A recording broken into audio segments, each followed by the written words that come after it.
भन्नाट रेसिपीमध्ये आपलं खूप खूप स्वागत. मी राजश्री कदम. आजची रेसिपी आहे पुडाची वडी. नागपूर आणि विदर्भात स्पेशल आज मी पदार्थ दाखवते.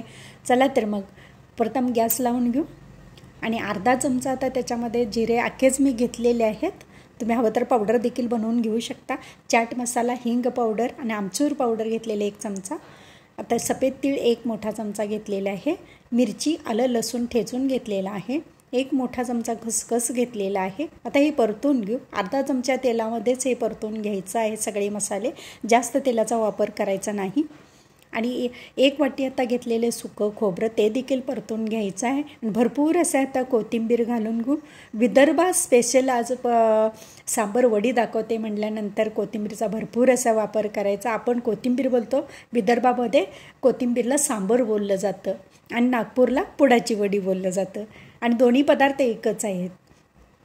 आता अर्धी वाटी घालू ना त्याच्यामध्ये भाजून कूट केलेले शेंगदाण्याचे आणि ते देखील परतून घ्यायचं आहे व्यवस्थित. आणि ही वडी म्हणालात ना तर 15 दिवस तर ह्याला काही होत नाही, खूप छान राहते. प्रवासामध्ये सुद्धा नेऊ शकता. चिमटभर मीठ घालून घेऊ आणि आता थोडीशी साखर पण घालून घेऊ, म्हणजे चव छान येते त्या सारणाला.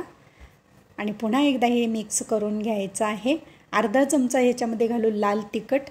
आता मिरचीचा वापर केला आहे म्हणून थोडंसं घालायचं आहे आणि थोडं असं चुरून घ्यायचं, म्हणजे खोबरं आहे ना ते चुरा होतो तो व्यवस्थित मसाला.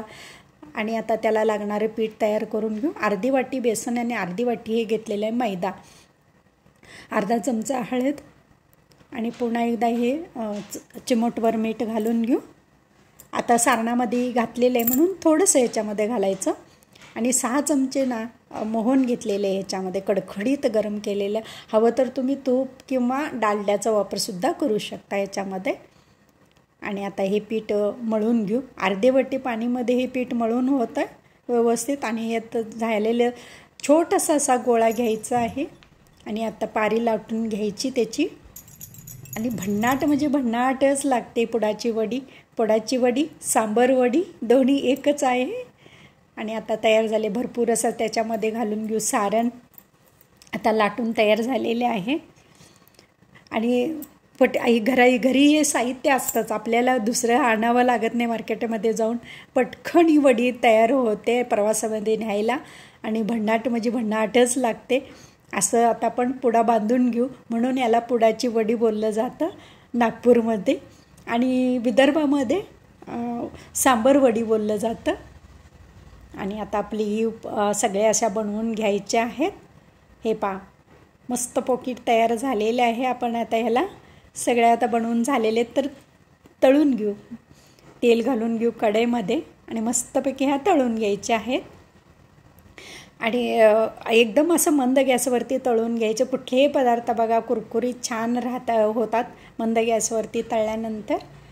आणि मी प्रत्येक ह्याच्यामध्ये तळणीचे जे पदार्थ असते मी सांगते बघा, मंद गॅसवर तळायचे म्हणून.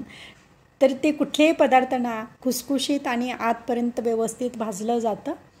असे सगळे पलटी करून घ्यायचे आहेत. आणि गरमागरम आपली आता पुडाची वडी तयार झालेली आहे नागपूर विदर्भात स्पेशल. आता ही काढून घेऊ टिश्यू पेपरवरती. सगळे असेच आता तळून घ्यायचे आहेत. आणि भरपूर असं सारण आतमध्ये घातलेलं आहे. आणि असेच सगळे तळून आता गरमागरम बाजूला काढून घेऊ. आणि टिश्यू पेपरवरती काढलं ना सगळे एक्स्ट्राचं तेल निघून जातं. आणि गरमागरम आपले तयार झालेले फोडून दाखवते. भरपूर असं आतमध्ये सारण असलेली पुडाची वडी किंवा सांबर वडी. आणि माझी रेसिपी व पदार्थ आवडल्या चॅनलला सबस्क्राईब करा, बेल आयकॉन दाबा, लाईक करा, इतरांना शेअर करण्यास विसरू नका, तसेच कमेंट करण्यास विसरू नका. आपल्यासाठी अशीच नवनवीन पदार्थांनी तोपर्यंत धन्यवाद.